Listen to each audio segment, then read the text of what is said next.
This is Trend Following Radio, where great thinking comes alive.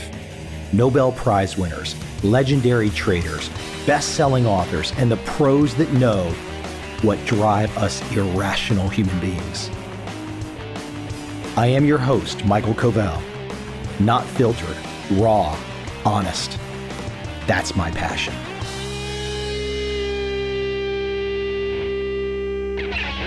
My guest today is James Salzman. He's a professor of law at UCLA, that fine university in Southern California, located in the center of Los Angeles. Where do we go today? We go right to ownership. Who owns what? Mine, like mine, is one of the first words that babies learn. And by the time we grow up, the idea of ownership seems natural, whether buying a cup of coffee or a house. But who controls the space behind your airplane seat? You reclining or the squished laptop user behind? What James and his co-author, Michael Heller, have done is kind of a Freakonomics version of ownership. Who owns the space over your house? Right? Have you thought about this with the drones versus airplanes? Who owns a recipe? Who owns a design? What about plagiarism? There are so many issues when it comes down to ownership. And what James has figured out is that there are a group of stories that can help to explain and understand your ownership position. And these stories really never change. And if you can recognize them, you got a leg up.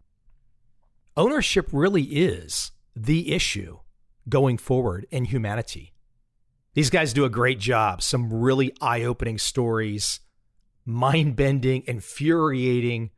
It really makes me want to just pull my hair out, what I have left of hair. But again, there are rules that control ownership. You might not see them at first, but they're there. Without any further delay, let's jump right into my conversation with James Salzman and discuss his new book, Mine: How the Hidden Rules of Ownership Control Our Lives.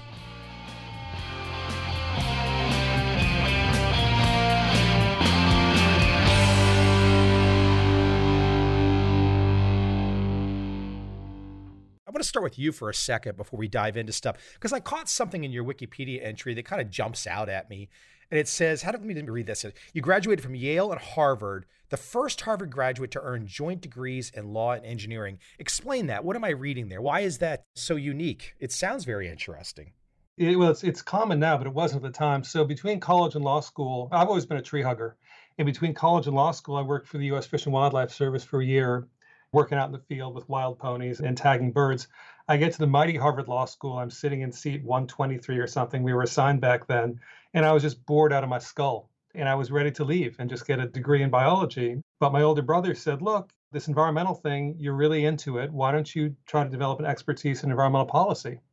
So I went to the Harvard Graduate School and I said, if you allow me to do a joint degree, I'd love the opportunity. And they said, God bless your funeral if you wanted this environmental thing. This was 86. So I went around Harvard hat in hand, and the only department that would take me was engineering sciences and applied physics. It's so interesting how a world unfolds sometimes, right? It is. And the thing that I loved about it was that in law school, it's like, well, on the one hand, it's this, on the other hand, it's that. And I'd walk across the quad and they would say, in this universe, it's 42. Yeah. I was kind of not sure what to expect jumping into your new book, Mine. But then you get into it, and I see a lot of business books and whatnot. But the depth in this kind of makes your head hurt in a way about how complicated just modern life has become. And not only how complicated it has become, but how in some ways it makes perfect sense. And then other ways you want to pull your hair out and you want to say, gosh, that's just one side's political power being a little unfair. It's a really mind-numbing minefield to walk across, isn't it? I hope not mind-numbing, because our goal actually is to mind-stimulating. No, I agree with you. I mean, mind-numbing, not in the sense that I want to run away from it, but it is daunting. It is and it isn't. One of the reasons we wanted to write the book is that ownership, first of all, it's all around us, and I'm sure we'll get into that. And it's complicated, but at the same time, it's actually very simple. One of the key points from our book is that there are only 6 stories that people use to claim everything. Now, how they use them can get complicated, but it really, if you have this kind of basic toolkit, then a lot of things start to make sense, whether it's climate change or your place in line, whether you can recline your airplane seat. They're all coming from the same basic toolkit.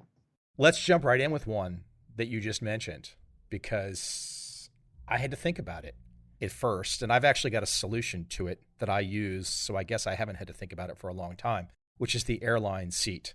We all jam into coach. It's pretty tight. If you're a big guy, I'm 6 foot, about 200 pounds. These things aren't built for us, so to speak. And it's a little unfair if you look over at the nice lady who's 5'4" and 100 pounds, and she's got all the space in the world. The first thing you want to do once that plane gets off the ground is you want to tilt back. But it's not so easy, is it? Well, it is easy, but it can lead to some conflict. We start the book with a story about a guy called James Beach, who's about your build, big guy, flies a lot, gets in this middle seat, flight's going from Newark to Denver. The plane takes off, he puts down the tray table, and the very first thing he does before he starts working on his laptop is to put in these 2 plastic clamps called a knee defender. And these essentially, $21 on the web, they lock the seat in front of you in place. The woman sitting in front of him tries to recline, she pushes the button, doesn't work. She looks around, realizes what's going on, words ensue. She slams her seat back. The knee defenders come popping up, the laptop goes into James Beach's lap. He slams the headrest back forward. She then turns around and throws her glass of water in his face. We don't know where this would have gone because the captain ordered an emergency landing. They're both taken off the plane. But the thing is, as you said, these conflicts actually happen a lot. Few of them end up in fights. So why are we using this story to launch a book on ownership? It turns out it's all about ownership. The issue is who owns the wedge of space right behind the seat. We look at it and it sounds like this stupid mine versus mine argument. But in fact, what's going on is a much more complicated story. The woman in front is basically making a claim. She's using one of these 6 stories. It's attachment. I own it because it's attached to something that's mine. If I can recline my seat into that space is mine. The guy behind, James Beach, is saying, not so fast. I claim it by possession. I took it. I put the tray table down. I'm using it. I own this column of air from the overhead luggage all down to the crumb-stained carpet. What we have essentially are these 2 competing claims of ownership. And what's fascinating is that when you ask our students, and you find there are polls on this as well, it turns out that it's almost 50-50 in terms of who folks in the blogosphere think is in the right. 2 conflicting stories that are going on. But I want to hear, how do you solve this? Do you control when you do those surveys? Do you control for the size of the individual? I would think that is a big determining factor. No, these are just basically either show of hands or USA Today has done this as well. Yeah, I've got a really simple solution. And this is going to sound arrogant. It's going to sound cocky. It's going to sound maybe like I'm a jerk or I'm trying to say I'm all that. And I'm not trying to say all that at all. But I pay extra. And the extra I pay for is I fly business class. There you go. Ultimately, one has to decide in this life, when you're navigating all these scenarios, if you can get outside of a situation where the masses are gathering and you could pay a premium to get outside some of that situation. Ultimately, I think I'm paying for peace of mind. You are, but you've got a business podcast. So let's sort of focus now on the business side of this, because I think the competing stories I find really interesting. What I find fascinating is that the folks who are angry at each other in this situation are the passengers. But who actually owns the wedge of space? It's the airline. And the airline's getting no blame at all. You may be surprised to know that there actually is a rule. Most airlines say you're allowed to recline, but the airlines don't tell us that. Actually, I always assumed that. Assumed it or I was told, but I've always assumed that reclining was my right. And I was going to ask you if airlines do have a specific policy. They do. They don't enforce it. What happens is you get angry at the person in front of you or behind you, depending on where you're sitting. The airline basically is cackling all the way to the bank because they have folks like you who are saying, gesund, I don't want to deal with this. I'm going to go to business class. But there's an interesting question as well, which is that 15, 20 years ago, we didn't have these fights. These fights are recent. So why is that? Well, there are a few things. First of all, people are using tray tables differently than they used to. They're using them for laptops and to work as screens and such. That didn't used to happen. People by and large are bigger. That's one thing. And the last thing is that airlines are basically squeezing more people into a steel cylinder. The pitch, which is the distance between the seat and the back of the seat in front of you, that has decreased anywhere from 4 to 6 inches over the last few years. And every 1 inch of pitch that's decreased leads to an extra row of seats. This is also one of the key takeaways from our book, which is as resources become scarcer and more valuable, the ownership rules come under a lot of pressure. More people are fighting for the same scarce resource. Here's another one that a lot of people don't think about. And here I am in Saigon, and I have this conversation with people here, and people know the form of government that China and Vietnam has, but their market economies and some of the biggest, craziest wealth that's been produced in China and Vietnam in the last 20 years is real estate. Everyone in Vietnam wants to buy real estate, and they want to make a bloody fortune, just like America. However, I would argue, having had a lot of experience with property ownership in America, especially in some areas like, for example, outside Washington, D.C., where the taxes can get quite high, people don't often think about that in America. If you buy something, if you buy a piece of land, if you buy a house and land, you don't pay your taxes. I mean, what's the ownership really? You can go drop $1 million on a nice house and a piece of land, and if you don't pay that $20,000 a year plus tax bill, eventually you don't own it, even if you paid for it all in cash. That's absolutely right. And there are a lot of other ways we don't own it too. These 6 stories that we have that we talk about sort of that are fundamental. One of them is my home is my castle. That's the assumption. It turns out actually your home is not your castle. There are a lot of ways that you don't fully own your home. One of them, as you mentioned, is that you owe the government every year. If you don't pay up, they're going to place a lien on your property. And if you really don't pay up at that point, they're going to take title. But this plays out a lot of other ways too. So just as an example, how would you feel? Let's say you own a nice house in Arlington or McLean, wherever you're talking about, Bethesda. Your neighbor's drone goes over your backyard. What's your sort of instinctive reaction? The neighbor's drone goes over my backyard. Well, I mean, your instinctive reaction is to shoot it down.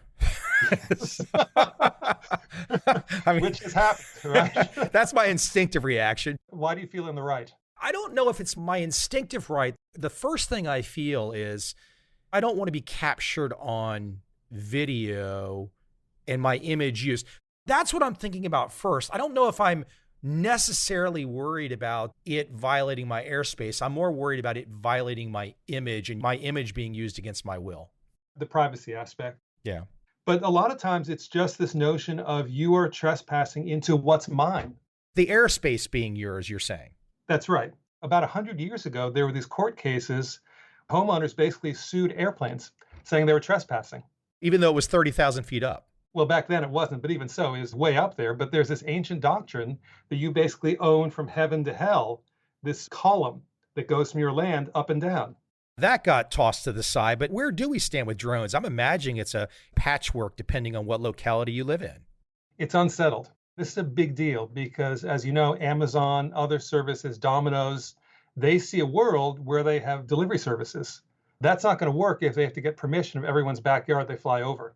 Just as a side tangent to this, and I'm sure you're aware of it, but up there, Central Park South in Manhattan, they've got something called Billionaires Row now. They're building these super tall, slender structures, and they're only able to do it in the patchwork of Manhattan real estate law to buy the air rights from smaller buildings next door. So fascinating. I mean, how complicated does that got to be for some of these issues? Most people driving by would never think, gosh, look at those tall, slender buildings, Central Park South. How did they get to be there all of a sudden in the last 10 years? Well, very creatively. Sometimes, if you're looking carefully, you'll see a low building with nothing over it because they won't sell the air rights. Those air rights are worth a bloody fortune in Manhattan. And they don't care. For them, it's priceless. And you got to figure, I mean, I don't imagine the density of Manhattan is going to stretch across America in any quick way, but I'm sure that air rights issue in some of our other cities will start to play out in the future. That's right. There's a lot of interesting work that's been going on with so-called tradable development rights and such, where basically you allow air rights in one area in exchange for another area. I mean, one of the stats I'd find staggering that I come across from time to time in my research. So about 3 or 4 years ago, according to the UN, for the first time since we came down from the trees, humanity was an urban species. Primarily urban species. Until just a few years ago, we were primarily not urban. And obviously that's accelerating. And the whole key of urban living is concentrated activity, which means more and more disputes over who owns what. Maybe the urban living is kind of just like concrete trees. Maybe we actually are back up in the trees. I'm currently in the urban world way up high talking to you right now. I'm going to jump you all around because people really need to check the book out because there's a lot of depth here. But I think just to touch on with your background, your insights, there's so many of these issues I can bring up that really get people thinking. Here's one that caught my eye. I know in the last handful of years, as society's norms change and people want to go back in time and say, that particular piece of art, like a film or whatnot, said some things or did some things, and we don't really want to support that now. And I can see two sides there. I can see the side that says, well, gosh, clearly what was said in that film was just bad. And then the other side says, well, hold on, it's just a historical relic. We can't go back and get rid of all of our history. I mean, that just doesn't work too well when we start just getting rid of everything. Here's the example. Streaming services. Obviously, most things these days, and it happened very quick, is streaming. You talk about how sometimes, and I've seen this happen on my Apple movies or whatnot, things just disappear. Things you bought completely just disappear. They're gone. You just kind of roll with the punches. You're kind of like, well, this is the world that we occupy right now. But here's the one that I'm curious about. Gone with the Wind. This has been one that's been quite controversial and for easily understood reasons. Again, there's two sides there. People can say, well, gosh, the content of this film has got some things that make a lot of people feel very uncomfortable. And then the other side says, well, hold on, it's a historical relic. Do we really want to get rid of every piece of history, whether it's right or wrong in today's norms? But what I find interesting is if you buy the Gone with the Wind on a streaming service, then there could be some essentially political group that makes a decision that is either a government decision or a decision that influences corporate America. It all seems to be very blurry these days. And then all of a sudden, Gone with the Wind is removed from your ownership just because somebody decided it's against their norms, but it might not be against your norms, and you paid for the ownership of this thing. Did I just lay out a complicated scenario? Sounds complicated to me, but let me make it even more complicated, Michael. Let's say that the copyright has expired, and they basically want to take out some scenes they find offensive or some words they find offensive. How should we think about that? What you're getting at is fundamental truism in 21st century world, which is you bought it, but you don't own it. In other words, obviously, depending on when we grew up, this sort of innate sense that if we buy something and we think about this physically, it's ours. We've got everything. With streaming services, all we're really buying is ones and zeros. We don't control the ones and zeros. And if you look at the license, which nobody looks at, including law professors like me, Amazon, Apple, they have the right to take it out of your inbox or library, whatever you want to call it. I think what you're talking about is a very real issue, and it's going to become even more important over time as these issues of cultural appropriation and cultural sensitivity come more to the fore. I have a slight prediction, I think, what's going to happen. I do think at some stage of the game, creators are going to have more control. Maybe the massive distribution of an iTunes or an Amazon won't be needed. And when a creative has more control, that creative can sell directly to the consumer. And then the consumer will have a choice when the consumer buys. Perhaps this is blockchain technology, I'm not sure. But when the consumer buys, the consumer will have a digital version they can control outside the purview of the Amazon or the Apple that wants to take it away from you, which kind of gets back to how we used to start it. Because if you went in the 1970s in the Washington, D.C. area and went to Penguin Feather where they sold vinyl albums, you could walk in. If you bought one, you really didn't have to worry about whether somebody was taking the Cars album from you later on. You could kind of control it. Is there a possibility we actually use our technology and we all get kind of fed up and we want to go back in time? Do you think that will ever happen? I think it very well could. And what you're getting at is a really important insight, which is we think of rocket engineering to get people on the moon or to Mars. We think of electrical engineering to make really fast computers. We don't tend to think of ownership as a form of engineering, but it absolutely is. And your example essentially is saying, why don't we engineer ownership? Say creators have control instead of the studios or instead of mega companies. Then you can basically strike deals with the people who are buying them. The internet makes that feasible, really like it has never been before. But the key insight, I think, in order for this to happen, what we'll call it Michael World, is that the way that the song, the film, the book is owned changes. Changes in what sense? Changes in the sense that either the purchaser now has really full control, which they didn't have before. We did have before the internet. If we had a video cassette or we had a vinyl album or even a CD, we were kind of protected as long as we had a closet to store it all. Yeah, and if you had a VCR cassette, you could actually tape over it and do funky things with it, which you can't do now either. Our current situation, we don't really fully own a lot of the content. The question is, could we move to where you're talking about, where essentially the person who purchases it has a great deal more control? That's a contract question, but it's only a contract question if you can make the contract with the person who owns it originally. And in this case, you're talking about the author or the creator. And of course, every creator, you are now one, I'm one. every person that creates would love nothing more than to cut out the middleman.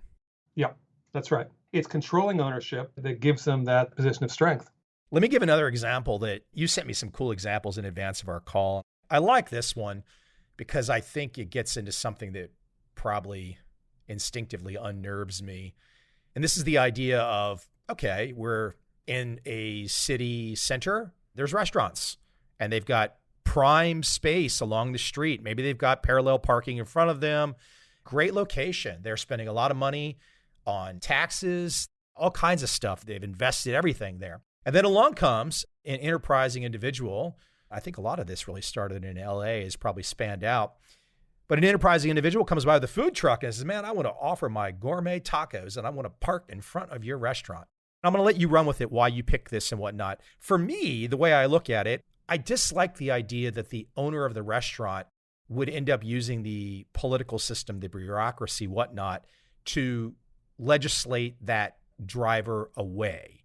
But then it gets complicated because it's like, well, hold on. If that guy wants to be like me and I'm the restaurant here and he just happens to be on four wheels, why does he not have to deal with all the same issues I deal with? It gets complicated. It does. And what it's getting at, one of the 6 stories is first come, first served, first in time. And you go to a deli, you don't think about it. Take your number, you're up next. The food truck situation you're talking about is played out in a lot of cities across America. Essentially, the food truck, the scarce ownership here is a parking space, as you said.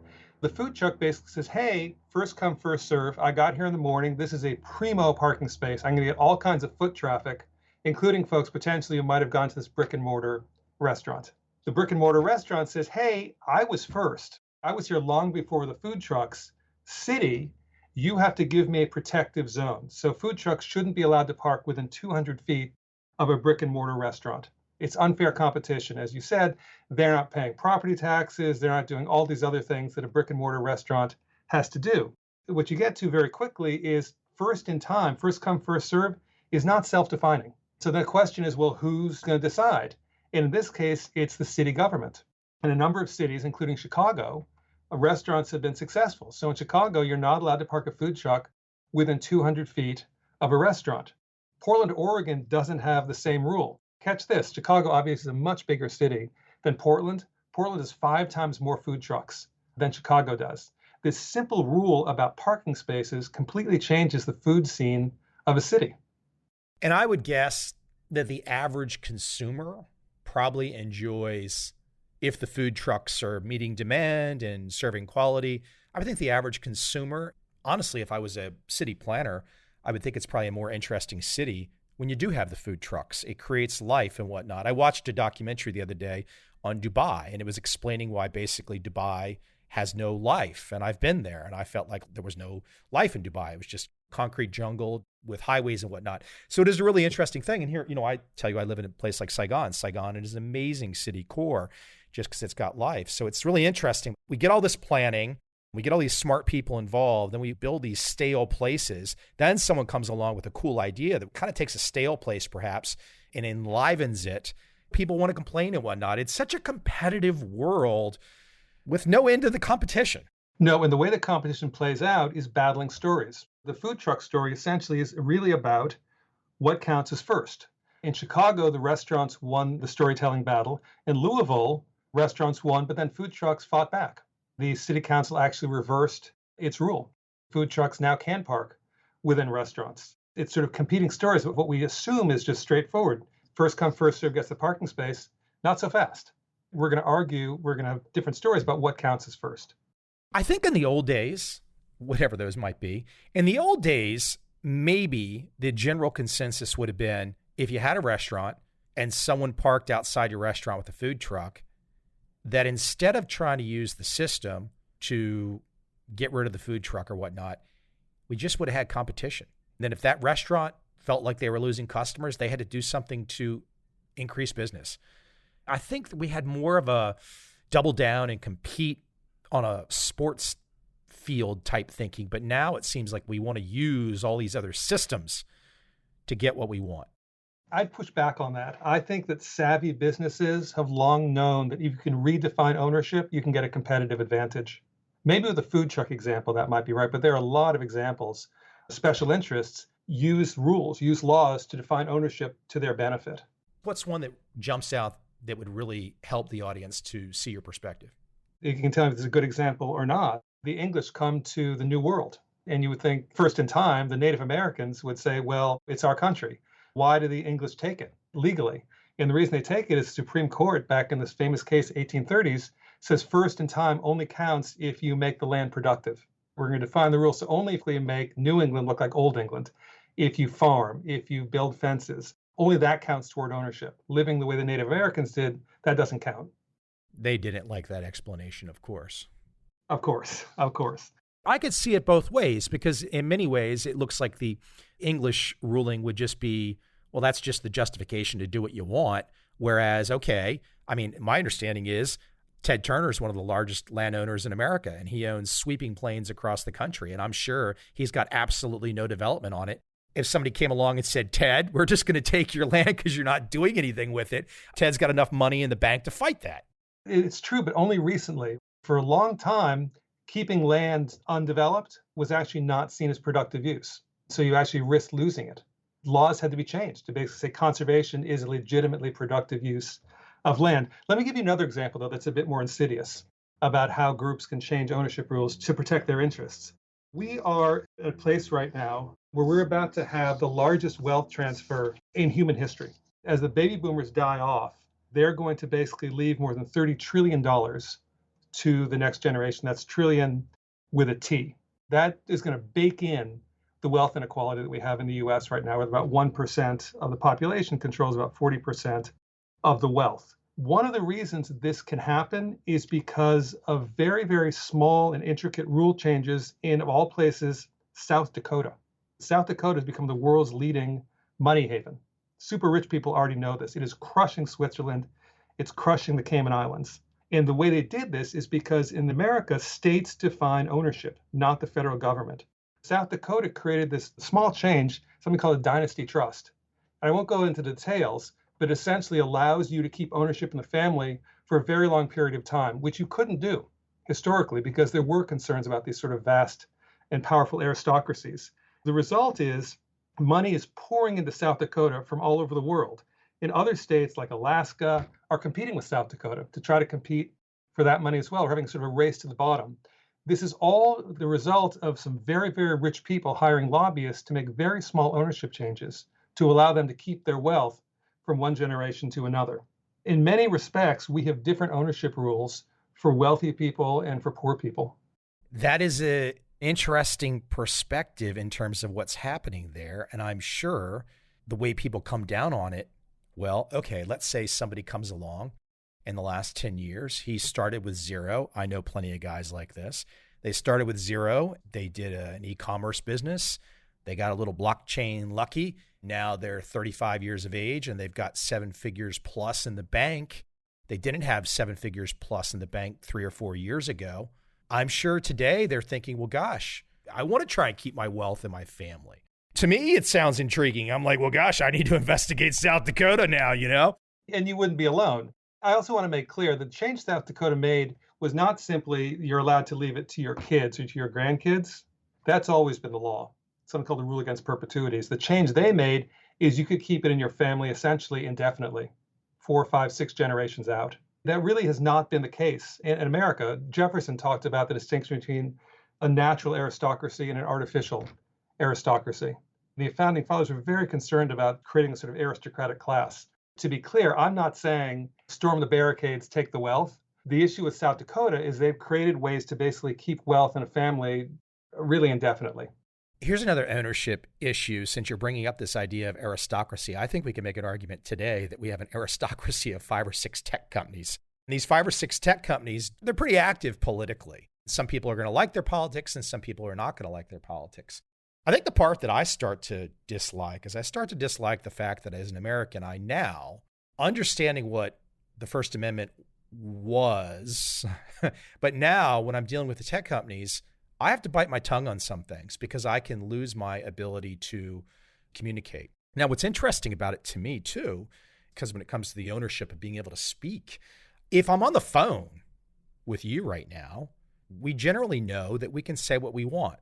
Now, if I say something bad about somebody or I go down the wrong path and I defame somebody, Micah's going to have some trouble. Likewise, so would you. If we both do something that hurts our reputation, well, then we're both dumb for doing that. But generally, the idea of the phone is that we can communicate. We don't have that same right necessarily on some of the social media platforms. And I don't really think the argument of saying, well, somebody can just create another social media platform is so accurate either. But it's terribly difficult to do now at this point in time. How do you look at that kind of ownership, the ownership of the spoken word, and how that's being regulated and legislated right now? Talk about a current issue. I look at it sort of from two angles. The first angle is from a pure ownership perspective, which is our law says that when a particular company or actor becomes so dominant that they effectively own that space, we need to break them up. That's antitrust law. We don't want private actors to completely own a mode of communication. That's why right now there's a lot of talk about maybe breaking up Facebook, breaking up Google. The idea would be that ownership should be, in a sense, more democratic, or at least more competitive, I think is perhaps a better way to put it. The other question that comes out, which is sort of a variant of what you're saying, is to what extent do you even own your existence on the internet, your clickstream? Who owns your clickstream? Do you, or does the platform you're using? Because as you know, that's billions and billions of dollars. That generates the internet economy in many respects. That's pure ownership. One of the questions, to take it back to the airplane story we were talking about originally, is that we get back to the conflict we talked about at the very start, which is, are we going to allow the Googles and the Facebooks to essentially virtually recline their seats into our laps? Or are we going to have the equivalent of a knee defender to say, no, the clickstream, my likes, what I say, all those things, those are mine. If you want them, okay, but you have to pay me for it. I've had a website up continuously since 1996, so that's 25 years. The first 20 years, I owned my own server. Every 3 or 4 years, I'd have to get upgrades on the server. By owning my own server, that basically meant I was paying to connect my server to the internet. Essentially, I was my own version of Facebook or whatnot, or Google. That was kind of how the internet started. I really look at things like Facebook and Twitter, in some ways, are for the world that did not want to own their own server, did not want to go through the hassle. At some point in time in the last 5 years, I switched and I said, well, gosh, the hosting places make it easier, it's cheaper, and running things through Gmail, it makes it easier and whatnot.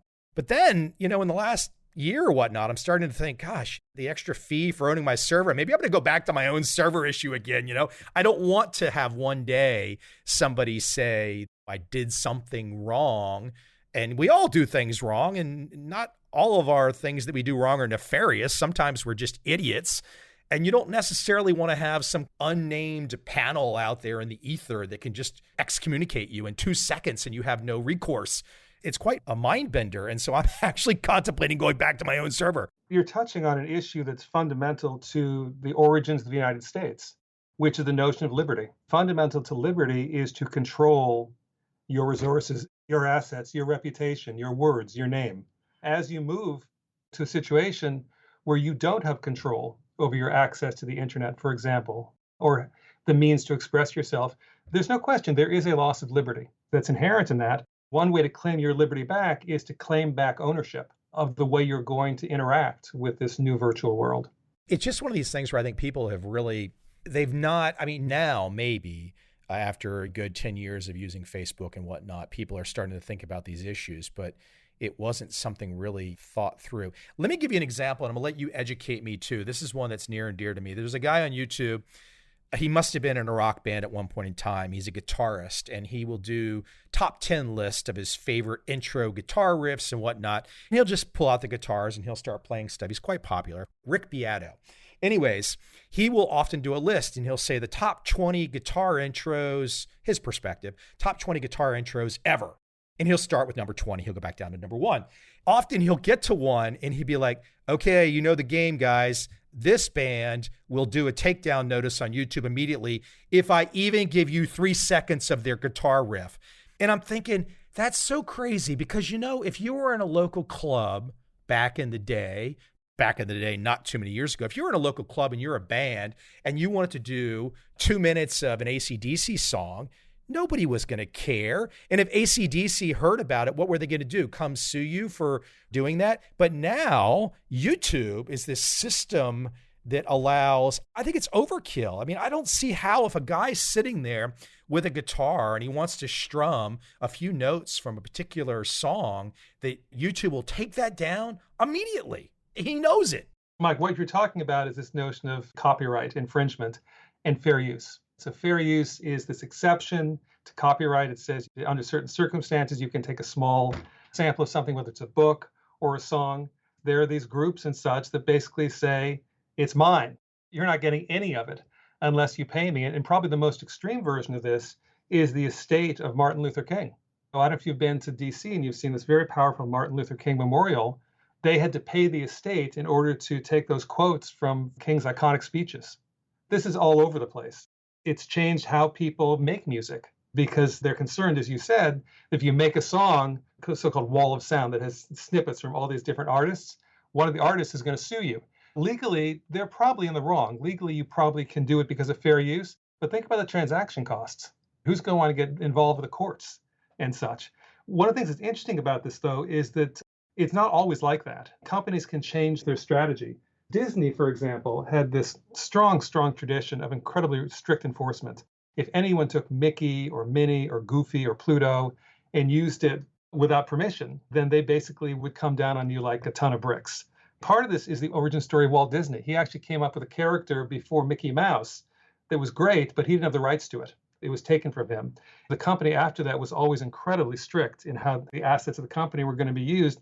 That started to change now with the internet. So you've got these stores online sell Disney knockoff products. And the example we talk about in the book is this fan called Bibbidi Bobbidi Brooke. Bibbidi Bobbidi created these Mickey Mouse ears with rose sequins around the ears. They look very cute. She was selling them really well. And Disney, instead of suing her, took the design, started selling them in their own stores, and they sold out incredibly well. It's a win-win situation. Disney has offloaded this incredibly valuable research and development to its fans. It's able to visit the stores, see what they're coming up with, and take what they like. The flip side, here I am, and I love some of these bands. Two particular bands that apparently were big on using YouTube to do takedown notices were Black Sabbath and AC/DC. Two that I love, but I also get it. If I'm Angus Young, I created this, I'm going to share it with the world, and I put the blood, sweat, and tears into it, then I want comp for it. I mean, I get it completely. Now where it gets really interesting, and I'm such a big fan of 1970s music, even though it's a little bit before me, going back in time and listening to everything, is that if you find almost any super popular song that you really love, and you go onto YouTube and you find out what influenced that song, and then all of a sudden you're right back to the Mississippi Blues. Everybody was stealing everything from a bunch of old dudes down in Mississippi that got no credit for anything. That's right. And what you've hit upon is a really profound point. Great music comes from hybridization, jamming together. I mean, let's face it, how many power chords are there? How many different ways can you put them together? There's a limited number of ways you can do these power chords. Problem is that, sure, everyone wants to get their coin, but if you're really strict about that, you'll never get any new music. Create these walls around every chord progression. Let me give you another one. I'm just going to run you around the field here because this one's near and dear to me. I grew up there, literally lived a couple miles off this highway going from Washington, D.C. out into the suburbs of Virginia. And I watched this highway. I mean, I used to drive it every day to high school, Arlington, Virginia, and I saw every piece of its development for 20 plus years. Two-lane thing. Heck, 66 did not actually go all the way from the Beltway into the DC. I remember them where there's nothing there. This is before Tyson's Corner, I guess. This was, I mean, probably the branch of 66 that was to go all the way did not really open until the early 80s. So Tyson's was there already, but it was all in that general 20-year window and whatnot. But anyways, you've got an example out closer to where I lived, how 66, and this has become, I don't know how many lanes this is now, and this is one of the busiest roads in the world. And basically what it is it's a government employee transport system. So all the government employees have to travel in from the suburbs of Virginia to work in DC, then travel back. So it's a nightmare of traffic every morning and every night. Let me let you take it from there and how some of the novel uses or the novel ways that planners in Virginia have figured out to try and work with the traffic. Interesting to me, for sure. So this is a way also, I think it's helpful to think of ownership as engineering. In this case, think of it as a remote control. Essentially, you've got a scarce resource, and a scarce resource is the fast lane on the highway, going in during rush hour, leaving with rush hour as well. To call it a fast lane during rush hour, of course, is a joke because it's crawling like all the other lanes. What DC has done, in this case, Virginia and DC, and actually a lot of other cities as well, is they said, no, we're going to take the fast lane and we're going to remove the ownership rule of first come, first served, which is what it was before. And instead, we're going to restrict access. Where it gets interesting is restrict access for what reason? So in some cities, you restrict access only to so-called HOV, high occupancy vehicles. We are going to use the remote control to encourage people to carpool. Or we're going to restrict it to electric or hybrid cars. So we're going to use the remote control to encourage people to buy these types of cars. Or we're going to do something called congestion pricing. We're going to give you this detector in your car. Depending on time of day and how crowded it is, it could be $2 to use the lane, or it could be $20 to use the lane. What's fascinating is there's no right way to do this. The question is, what is the government trying to achieve? Maybe congestion pricing is the way to do it. If it's worth $20 to you, then go ahead. Maybe we can actually use that money for something good. The flip side of that, of course, is, well, what about if someone needs to get into town just as quickly, but they don't have the means to pay the $20? Is that a fair system? Yeah. I mean, it's a never-ending debate. The way you lay your work out with your co-author, Michael, the way you lay it out, you sometimes have a gut level feel of like, well, I'm on this side. And then you start to dig deeper and you're like, oh man, this is messy. Right? Yeah. The key point there, and I think this is really fundamental for the folks who are listening to the podcast, is that there is no single correct answer for who should get what. It's a storytelling battle. One of the things we try to do with this book is to have the readers be able to identify what are those stories. And that's for two reasons. The first is, once you see what the stories are, you can't unsee it. You start to understand what the dynamics are. The second is, you can choose a story. There's no reason that Facebook or Google should be able to recline into our virtual lap. We can push back if we want to, if we know how to, but we have to see what's going on. It's the same thing with the lanes you were talking about outside of DC. Once you start to think about as ownership, it's like, well, should we be favoring congestion pricing? Should we be favoring HOV? Maybe we should have a lottery. How are we going to think about what really matters to us? These storytelling battles all represent values. I mean, right now, COVID vaccines, oh my gosh, talk about ownership design in real time. Super valuable resource, scarce. How are we going to allocate it? Not only how are we going to allocate it, what if somebody is a decently intelligent person and they poke around on a little bit of research and they realize that almost no successful vaccine has been popped out in less than 12 months. And they say, you know what, I'd like to take a little time on this. I really don't want to take it yet, but you don't take it, then you run the risk of you can't fly, you can't bank, you can't do who knows what. Again, more complicated issues. It gets a question of, are you allowed in line or not? Now, the line's another issue, because if I'm standing in line, you're 10 places ahead of me, all of a sudden 3 of your buddies come over to line and they want to come up and jump ahead of me who's been waiting and it's taking 30 minutes for each person to go and 3 of your buddies jump in line. Well, what's the ruling there, huh? That's exactly right. And we learned this as kids, line leader and everything. And what happens in that kind of situation is this sort of unspoken rules. No cop is going to get involved with someone who cuts in line. Turns out, and this is something we find as law professors, people tend to dramatically overestimate the importance of law because 99.999% of conflicts never go to court. We work it out amongst ourselves. In a business, even more so. Business people work things out. And it happens in a line as well. I would suspect, Mike, that you've probably got a rule in your head about how much is too much. Yeah. I mean, everyone does to some extent, right? That's right. And then the question becomes, are those shared or not? Another example, this is a good example for flying. So you're familiar with Southwest. They have Group A, Group B, Group C. There are these stories basically where folks in Group A, someone gets in Group A, they sit in the exit row, they sit in the middle seat and put their jacket on the aisle seat. You're coming down just a few spaces behind them in Group A. You want the aisle seat for the exit row. You've got long legs. You're a tall guy. And they say, no, I'm saving it for my partner who's in Group C, along with the riffraff. What do you do? What's the ruling? I mean, I would think if you're standing there, you get to say, I'm sitting here. Then it starts a fight. I don't know what happens next. These basically are battling stories. I'm making a symbolic claim of possession. with my jacket versus no, I'm actually sitting there. And Southwest is not going to get in the middle of this. This is sort of a strategy of businesses. When ownership is ambiguous, and it's ambiguous a lot more than we realize, a lot of time businesses will actually profit from that situation because they push the conflict and the resolution onto the customers. It's only when the conflict becomes so extreme that it threatens the business model. No one wants to fly Southwest because people are having open battles about seating, that they'll step in. You see this actually on cruise ships. Turns out that one of the most contentious aspects of being on a cruise ship is whether you get the lounge chair next to the pool. Now, I don't know if you've been in a situation before, but you go by at one point and there's a magazine on the chair, and an hour later, there's the same magazine on the chair. And you think, wait a minute, what's going on here? This is a big concern about saving chairs. So what a number of companies have done, led by Carnival, is they've created these systems, essentially, where if no one's there, they put a sticker on. And after 30 minutes, you lose the seat. Everything in your world, this book in particular, it's making me think, like, what's my ultimate conclusion? And it's kind of how I lead my life already. And I mentioned it with the business class seating. I'm never taking a cruise. Okay? Never, no effing way am I ever taking a cruise.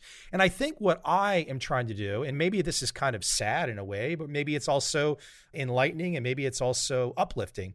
I try to avoid the mass, because if you have too many people that are too equal, but they have different perspectives, and then they're fighting over that small thing, it's not small to them, but they're fighting over that small thing, this just goes on forever. So it seems like that if you can find a life where you try to avoid these situations as much as possible, it seems easier, because having to think about it brings me to your book, and it's dense. This is a lot of stuff. It's a lot of stuff to think about. I can understand that no one wants conflict, or actually very few people actively want conflict. And you're saying you want to avoid situations where someone says, hey, that's mine. And you say, no, that's mine. Obviously, people want to avoid that. And to a certain extent, you can. But I think one of the key points of our book is that you can't really avoid it, because anytime there's any scarce resource that's limited and valuable, there's going to be conflict. There's going to be mine versus mine. Whether it's in the sandbox or waiting in line for something or flying, those conflicts will arise. And we have hardwired as a species how to work them out. I mean, our view is we have rules of ownership so we don't kill each other too often. There's got to be a way to amicably, or at least peacefully, allocate these scarce resources. And to do that, we rely on these 6 basic stories. First in time, current possession, I worked for it, so it's mine, self-ownership, attachment, it's part of the family. One of the things I think the readers will get from this book is once they see how all these stories are used, you'll be able to pick apart actually what's going on. And in some cases, Mike, you will be able to avoid the conflict, but in others you won't. And then you want to think, how can I, as a citizen, as a consumer, as a business person, put this to my advantage? One of the ones that's really bothered me recently, and I don't know if this falls under ownership necessarily, but I guess it falls under a certain right. Living in Asia for quite a long time now, I see the study habits of Asian kids. It's pretty intense, and they do pretty damn well. I really, really dislike the idea that when an Asian kid wants to apply to one of the Ivies right now, that they have to score upwards of 200 to 400 points higher on the SATs. I know it's not exactly in the same headspace we're at, but in some ways, we're kind of talking about conflict, and we're talking about what's fair and what not. There are many, many ways I see in the modern world, though. Maybe what will happen in the future, maybe the Asian kids in the States will fight more for their side. Maybe they're just getting caught up and not having enough political ammunition to win the day. But I guess ultimately on all these issues, and the reason I bring that up is I just think that at a base level, before we even get into the complexity and understanding of your world, all of your background, the strong legal knowledge, gosh, you just want to have a sense of fairness. You want to have a sense of fairness for there to be some fair play. Even getting back to the airline example with the chair and whatnot, I immediately was thinking, well, what about the size of the individuals? If a lady in the front seat is 5 foot, 100 pounds, and she must reverse, but the guy behind her is a much bigger guy, then maybe they could look at the situation and compromise and not just play it on rights alone. And I think that's the part that is kind of sad in many ways. It's not sad in the sense that almost all the time, that's what we do. We work it out. So think about the airline situation again. You're in the middle seat, someone sits next to you. What happens to the armrest? You've got some gentle, unspoken nudging. You work it out. That's how we operate. We have to. Otherwise, we couldn't get through a day. I want to go back for a sec to the point you made about college admissions because it's totally, totally an ownership issue. You've got a scarce resource, which is admission slots to a university. How are we going to allocate them? There's no natural correct answer. Basically, got to say, okay, what are the values that matter? And then how is the ownership rule going to reflect that? What are the values that matter gets determined by the group. Outside of Washington, D.C., they had the most successful magnet school for 25 years, a place called TJ, Thomas Jefferson High School. You had to get into this place with an entrance exam. And for 25 plus years, the demographics were basically 75% Asian kids. I look at that as a white guy and I say, well, you know what? I sure as heck wasn't getting in at that age. I mean, they were studying more than me, more power to them. But after 25 years, the ruling class in Fairfax County decided they don't like the distribution of graduates, and they've changed it and they got rid of it. So it's no longer merit on that exam. And I don't know, I find that unfortunate. As you know, it's a super contentious issue, but for our purposes, I think the key thing to focus on is they changed the ownership rules in order to achieve a different outcome. That is ownership engineering.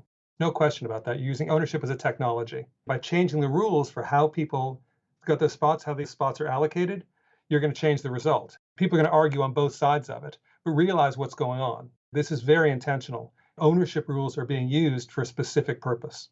My audience will kick my butt, even if it takes a little extra time. And I hope you've got a few minutes to tell me because I want to pick your brain because you've got experience and you live there. But I brought up the very issue, or you brought it up. I can't remember how we brought it up at the very beginning, but we started talking about the fire situation in California. I always assume it's complicated.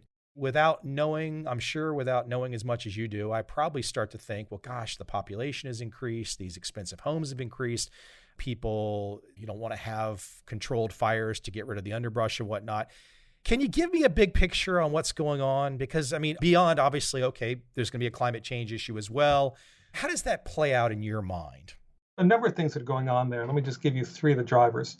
One driver is climate change. You're getting more intense fires later in the season, earlier in the season. The climate is changing. So you're simply going to get more fires. That doesn't necessarily mean they have to be as dangerous. One of the reasons it's such a bad situation is, in fact, ownership, in the sense that there are people living in areas where maybe they shouldn't be living if you care about fire. This gets to the question of zoning. The tragedy in Paradise, California, where a whole community in the Sierras was essentially wiped out because it was essentially situated in the middle of this big redwoods glade.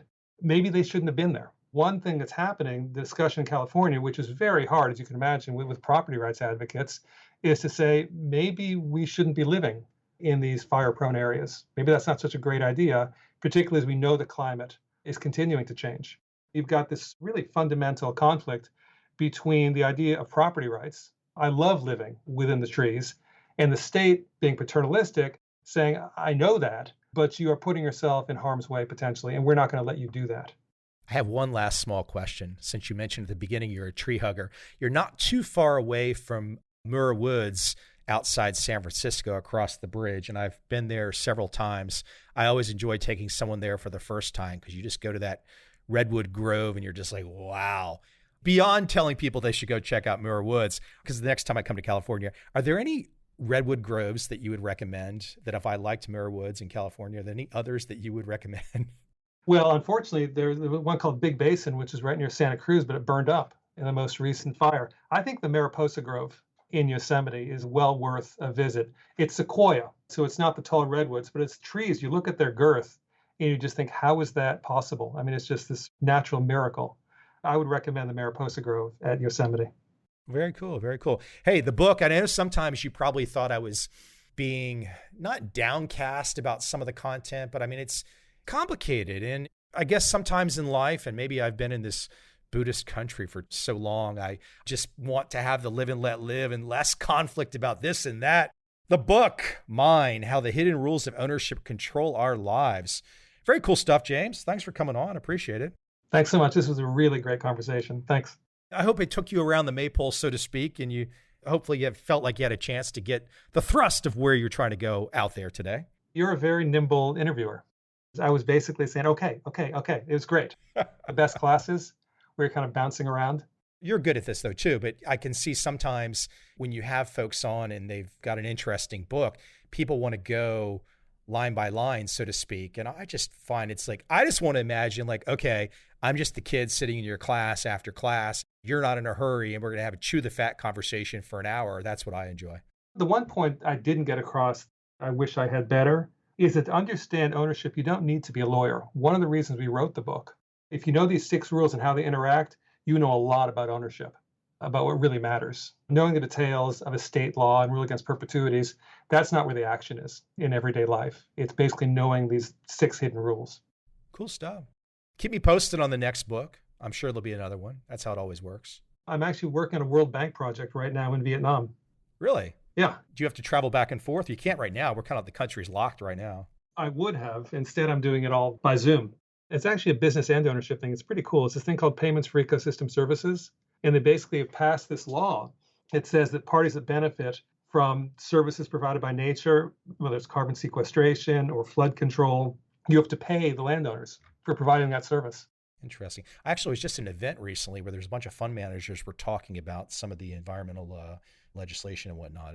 This is an interesting issue where people might think, if you're in the States and everybody thinks, well, gosh, some of these countries in Asia, they're not up to speed, but people are people and nobody wants to live in pollution. Nobody wants to ruin their finite resources. And here I am talking about the coast of California.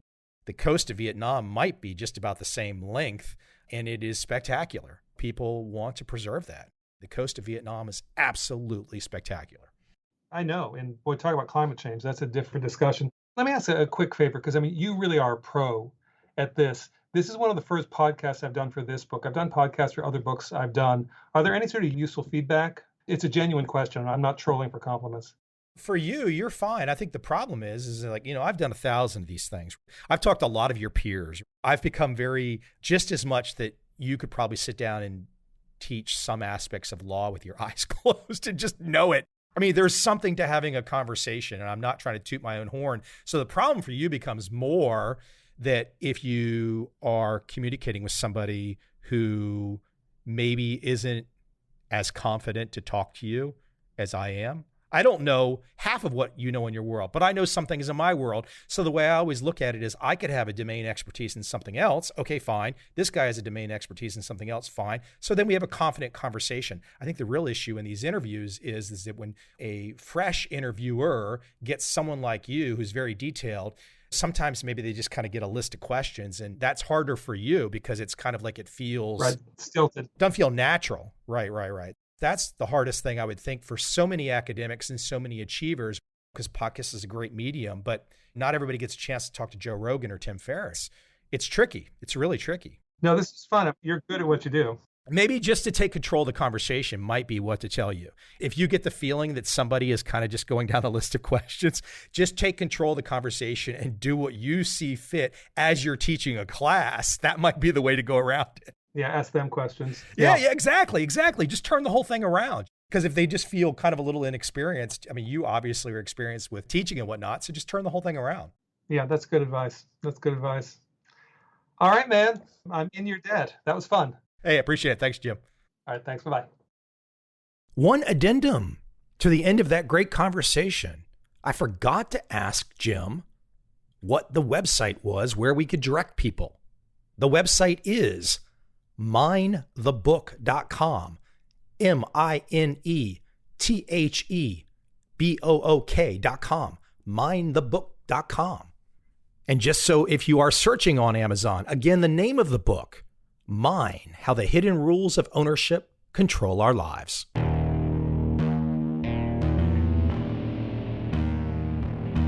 I see a time when those awake will understand how to make money in up, down, and surprise markets.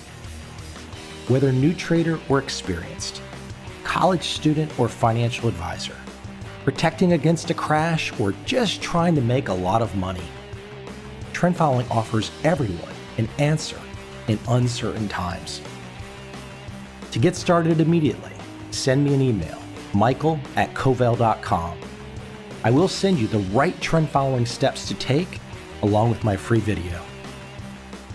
But if you want to buy and hold, trust the government and trust Wall Street, this is absolutely not for you.